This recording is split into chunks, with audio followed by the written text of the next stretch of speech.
배상훈 프로파일러와 범죄 이면까지 알아보는 시간입니다. 베프의 범죄 도시. 오늘도 배상훈 프로파일러 나오셨습니다. 배상훈 프로파일러님 어서 오세요. 안녕하세요.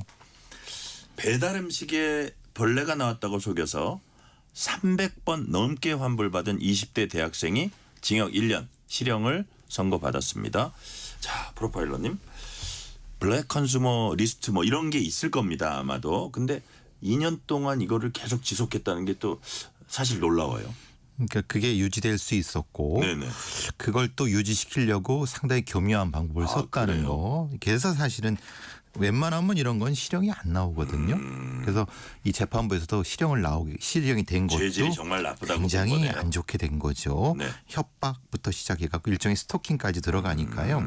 뭐 한 2년 된 것 같습니다. 2023년 1월부터 네. 2024년 12월까지니까 2년 정도에서 305에서 한 770만 원을 뜯어낸 혐의를 받는데 네. 벌레를 자기가 이렇게 잡아갖고 준비를 해둡니다. 넣는 거예요. 네, 그래서 배달을 시켜놓고 보통 한 4만에서 5만 원, 예. 뭐 그걸 넘질 않습니다. 왜냐하면 그거게 되면 이제 2인분, 3인분 넘어가니까 딱 그 액수에 맞게끔 해서 넣고, 근데 사실 이게 좀 뭐라고 하나 일정도 뭐 어떻게 보면 치사하다고 하는 게 일부를 먹죠. 그다음에 거기에다 넣죠. 네. 그리고 찍어서 그 센터에 보내는 겁니다. 먹다 보니까 국 밑에 있었다 벌레가. 뭐 이렇게 해야 되는. 그러니까 나 지금 더 충격적이다. 그렇죠. 뭐 이런 거죠. 뭐 예를 들면 그걸 또 이제 말하자면 벌레 반쪽을 넣는다든가 이렇게 하는 그러니까요. 거죠. 근데 보통 이렇게 되면은 이런 어떤 업주들이라든가 이런 센터 같은 데서는 플랫폼 센터에서는 최소한 말이 안 나오게 이렇게 입막음이라고 해야 되나요? 그런 식으로 처리를 많이 해온 것 그러니까 같습니다. 그런 소문이 퍼지는 것 자체가 타격이니까. 왜냐하면 소상공인들이 예. 말 하나 나오면 예. 별점 하나 떨어지면 그게 엄청난 타격. 순위가 완전히 바뀌거든요. 그걸 노렸군요. 그걸 노려니까 두려움. 그러니까 사실은 나중에 말씀드리겠지만 사실은 이것은 이 범인이 돈을 노린 건가 아니면은 일종의 권력적인 쾌감을 노린 건가. 자기가 그 사람들을 통제한다. 예. 왜냐하면 오. 자기 한마디에 벌벌벌 떨거든요. 예. 그리고 먼저 전화해서 좀 봐달라고 한다든가 쿠폰도 준다든가 아니면 내가 좀 뭐 더 준다 이런 식으로 많이 이렇게 접근을 하거든요. 그걸 즐겼다. 그럴 가능성이 높습니다. 네. 그 지금 배상훈 프로파일러님 말씀하신 대로 보니까 악성 리뷰만 쓴 게 아니라 협박, 스토킹 이런 걸 다양하게 한 것 같아요, 이 사람은. 그러니까 이제 이 범인은 보통 어떻게 하냐면요. 예. 그 이런 어떤 그 상권이 겹치는 곳의 중간에 위치하고 네. 삥 돌아가면서 시킵니다. 근데 삥 돌아가다가 그게 한 1년 넘게 하니까 6개월 좀 지나면은 한 번 했는데 또 하는 거예요. 아, 그래요. 그런데 그 업주는 기억하고 있죠. 예. 왜냐하면 자기가 그 부분에 대한 타격이 있었기 때문에. 그러니까 그 업주가 지난번 그 사람 아닙니까? 예. 당신 문제 있어. 내가 못 해주겠다고 하니까 예. 거꾸로 이제 화를 낸 거죠. 뭐라고? 왜 그게 내 책임이냐고. 오히려 더 성을 내는 거예요. 왜냐하면 예, 예. 자기가 이미 들켰기 때문에. 네. 거기서 밀리면 안 되니까. 안 되니까. 예. 그래서 뭐 여러 가지 이제 허위 사실을 올리고 막 공격하고 네. 업주한테 특정한 형태의 문자도 지속적으로 보내. 이건 스토킹 행위거든요. 네네. 그리고 이제 말하자면 뭐 어느 소비자 분쟁위원회든 언론에 제보하겠다든 뭐 어디에 올리겠다는 등 이런 거를 협박성 문자를 무려 수십 차례를 올린 겁니다. 그래서 이게 스토킹 행위로 되니까. 그러니까 어디 그거를 통제하는 기관 이런 것도 잘 알아가지고 예. 막 조직적으로 괴롭히는 거네요. 체계적으로 처음에는 여기다가 안 되니까 특정 커뮤니티에 올리겠다. 예. 사실 이 특정 커뮤니티에 올리면 무섭잖아요. 사실은 업주 입장에서 얼마나 무서워요. 관공서보다는 예. 이게 더 무섭습니다. 그래요. 왜냐하면 입소문이라는 게 그럼 나 장사 못하게 되나? 이 걱정을 할 수 있을 것 같아요. 얼마나 그 두려움이죠. 처음에는 아니 우리 주위에서 이게 볼 수 있는 범죄 아닌가 하다가 점점 더 이거 상당히 심각한 범죄라는 생각이 제가 점점 드는데요. 이거 심각한 범죄입니다. 그렇죠. 그러니까 흔히 말하는 우리가 말하는 무슨 진상 그거를 훨씬 뛰어넘는 밥 범죄입니다. 먹고 저 국밥 먹고선 그 밑에다가 뭐 하나 슬쩍 넣어가지고 이거 나왔어요. 이거 나 이거 10,000원 못 내겠네. 이 정도 수준이 아니네요 지금. 우리 시쳇말로 이렇게 표현하면 리뷰 거지라고 합니다. 이런 사람들을. 아 그래요. 그러니까 그런 리뷰- 표현을 써요. 예, 리뷰 거지에 보다 훨씬 더 심리적으로 위험한 사람들인 겁니다. 그러니까 리뷰 거지들 중에서 위에 있는 사람인 거죠. 유튜브로 임수성님 무서운 분 나오셨다. 정말 소상공인 장사하는 분들 얼마나 속상할까요? 이런 문자 주셨고요. 자, 아까 이제 통제하는 거 그런 심리가 작용한 거 아니냐는 얘기를 하셨는데 제가 이제 연관되는 질문인데 이 대학생이 업주를 이렇게 괴롭힐 때 단계별로 딱 그 어떻게 보면 시나리오가 있습니다. 보면은 요 정도 했다가 이거면 더 심리적 타격, 이거는 완전히 보내버리는 뭐 이런 것들이 있는데 이런 그 어떤 범죄자들의 심리가 내가 이 강도를 높여갔을 때 어디까지 가나 그 쾌감이나 이런 통제를 한다는 이런 권력욕 예. 이런 것들이 작용을 하는 건가요? 가학성 권력력이죠. 그래요? 예. 최종의 각성 권력력, 가학성. 가학성, 예, 예. 가학성. 예. 일종의 학대적인 거죠. 익명성 영어로 치면 약간 허레스먼트 같은 그렇죠. 거. 예. 익명성 뒤에서 예. 그 사람을 괴롭히고 그 업주들을 괴롭히고 예. 그 업주들이 자기 발 아래 있다는 것을로 자신의 권력감을 느끼는 예. 그런 방식인 겁니다.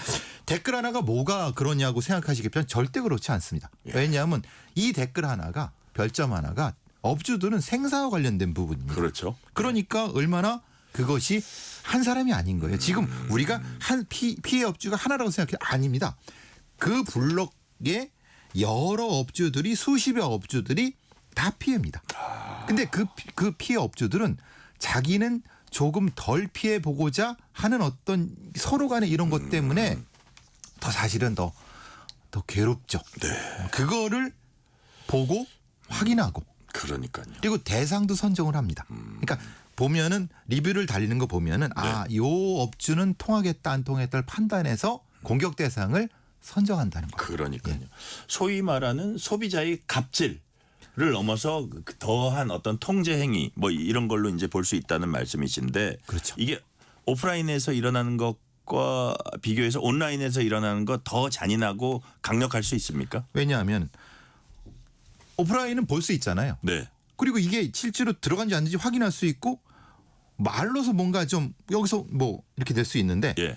비대면 그리고 사이버 공간에서는 비대면에 저 무서움이 있는 거군요. 특성이죠. 왜냐하면 그게 무한 복제성 그리고 무차별성 네. 이게 어디까지 복제될 수 있고 확대될 수 있는지 모르잖아요. 예, 예. 이 피해자들은.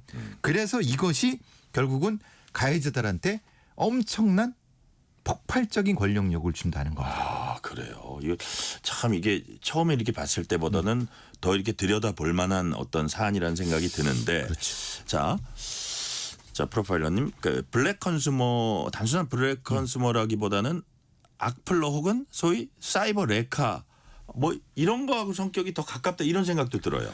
왜냐하면은 이게 리뷰 경제나 배달 경제의 예, 예. 핵심은 예, 특정한 어떤 주체가 예, 어떤 업이라든가 아니면 어떤 그 점을 네, 매장을 초토화시킬 수 있거든요. 그러니까 일종의 여기가 사실은 되게 그 손님한테 안 좋아라는 걸 고의적으로 퍼뜨리는 거죠. 그게 사실 사이버 레카죠. 예, 예. 그러니까 그런 무서움을 한 번씩 보여주는 거죠. 그러면서 자신의 권력을 또 높이는 겁니다. 높이고 드러내 보이고. 드러내 보이고. 저 사람 무섭다. 잘 보여야 된다. 예. 그리고 그러면서 돈도 벌죠. 돈도. 왜냐하면 그렇게 되면 이것이 일종의 어떤 특정한 사이트라든가 유튜브라든가 이렇게 되면은 네. 관심이 집중되고 소문에 소문이 꼬리 몰면 네. 사실은 가짜 뉴스에 더 높은 관심도가 올라가죠. 예를 들어서요. 우리가 이름 뭐 세 글자 네 글자만 하면 아는 유명 음식점에서 야 거기서 파리 나왔대더라. 그것도 한 그릇에 2개나 나왔대더라. 이거를 딱 때리고 나가면 그게 물론 실지 진실인지 아닌지가 중요하지 않습니다. 예. 그게 이슈가 되는 게 중요한 거죠. 그러니까요. 그래서 사이버 레카랑 연결되는 건데. 그거 아니라고 막 부인하고 이러는 과정에서 그게 막 조회수도 올라가고. 그렇죠. 그러니까요. 그러니까 이게 대단히 심각한 범죄 행위고 네. 상당히 위험한 심리적 범죄 행위라는 겁니다. 단순히 이게 흔히 말하는 댓글 몇 개 다내서 뭐가 갖고 이렇게 호들갑 떠느냐 약간 절대 그렇지 끄적대는 이 정도 수준이 아니다. 치기 치밀하고 체계적이고 교묘하게 접근하는 체계적인 범죄 행위입니다. 그러니까요. 그렇다면 이게 우리 사회에 미치는 영향이랄까 사회의 어떤 면을 반영하는 것이랄까 이런 견지에서 제가 여쭤본다면 아무래도 이런 뭐 배달 앱이라든지 리뷰 댓글이라든지 이런 평판에 좀 더 민감해지는 사회의 그 틈을 파고든 거라고 봐야 되나요? 그렇죠.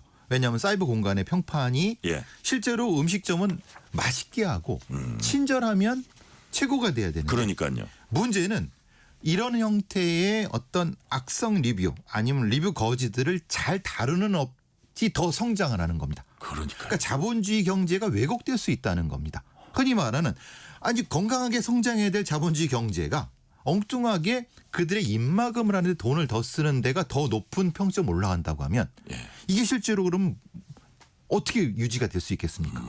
그러니까 허상이죠, 허상. 허상 경제가 유지될 수밖에 없다는 겁니다. 그래서 위험하다는 겁니다. 이게 약간 뭐 일부 뭐 다 그렇지는 않지만 어떤 인터넷 매체에서도 약간 뭐라 그럴까 기업에 있는 홍보 담당자나 이런 분들이 어려움을 토로하는 게 막 이거 부정적인 기사 쓸까 말까 이러고 와가지고 그분들한테 광고를 주냐 안 주냐 이거에 골몰한다는 얘기를 들은 적이 있거든요. 맞습니다. 약간 비슷한 맥락 같아요. 그렇죠. 실제로는 일종의 범죄자 집단한테 그런 것을 주게 되면은 네. 단가가 올라갈 수밖에 없는 거죠. 그 소비자가 저렴하게 소비할 수 있는 것을 그들이 뺏어가는. 그러니까요. 경제가 왜곡되는 겁니다. 매우 위험한 부분인 거죠. 경제가 왜곡된다. 자, 그러면 업계의 대응책 부분에 대해서 한번 여쭤볼게요. 그 배달앱 사건으로 다시 돌아가면 예를 들어서 번호 조회해 본다거나 이 사람의 환불 이력 그 이유 뜰 텐데 이거 좀 의심되는데 하지만 결정적인 뭐가 있어야지 어떻게 들어갈 거 아닙니까? 이게 쉽지 않을 것 같아요. 왜냐하면 이것도 하나의 담합행위가 될 수 있습니다. 네네. 그러니까 업주들끼리 담합해 갖고 특정한 사람과 집단을 배제하는 걸로 악용될 수 있습니다. 네네. 그러니까 이 리스트를 갖는 것 자체는 사실은 적정하지도 않고 권장되지도 않습니다. 네. 다만 뭐 개인들끼리 저런 사람이 있다라고 피하자 정도까지는 얘기될 수 있지만 이거를 리스트로 공유하는 건 사실 어떤 공정거리에 문제가 있을 수 있습니다. 그러니까요. 그러니까 지금 이게 그 경계선에 있는 거를 이 범죄자는 잘 이용하는 거예요. 잘 알고 있다. 자, 그렇다면 그나마 지금 가진 제도나 어떤 그 여건에서 이런 피해를 막는 방안이 있을까요? 공정한 중개자가 필요한 거죠. 그래서 플랫폼 기업을 적절하게 국가가 아니면 사회에서 건강하게 그것을 관리할 수 있게 어떤 기관이라든지 기구라든지. 그렇죠. 지금은 그 플랫폼이 방관합니다. 굳이 개입해갖고 자기들이 돈 쓰지 않고 그러니까 일반 업주한테 그냥 맡겨버려요. 맡겨버리는 거죠. 이렇게 못하게 해야 되는 거예요. 공정한 중개자가 될 수 있게. 그럼 플랫폼에 공공 앱 뭐 이런 얘기도 나오고 있고 네네. 거기에 관리하는 부분 이것이 몇 가지가 사실은 같이 돼야 되거든요. 네네. 그러니까 그 기업에 플랫폼에 맡겨두면은 지금 같은 꼴이 되는 거죠. 그러니까요. 자, 마지막 질문 드릴게요. 아까 뭐 우리가 조금 나눈 얘기긴 하지만 마지막으로 이 배달앱 악성 리뷰 사건 우리 사회에 던지는 메시지 뭐라고 보십니까? 단순하고 그냥 진상짓이 아니다. 이것은 건강한 자본주의의 어떤 그 경제 시스템을 갉아먹고 젖먹는 거다. 왜곡한다. 그러니까 적극적으로 공동체에서 나서서 적극적으로 이런 사람들을 솎아내야 된다. 우리 모두가 같이 해야 된다는 거예요. 그러니까요. 이건 결코 작은 사안이 아니다. 상당히 지금 인터넷 온라인 시대에 큰 사안이니까 우리 함께 공동 대응해야 한다는 말씀. 그 말씀까지 오늘은 듣겠습니다. 지금까지 배상훈 프로파일러였습니다. 말씀 감사합니다. 감사합니다. 오늘 뉴스레터 K는 여기까지입니다. 치킨 쿠폰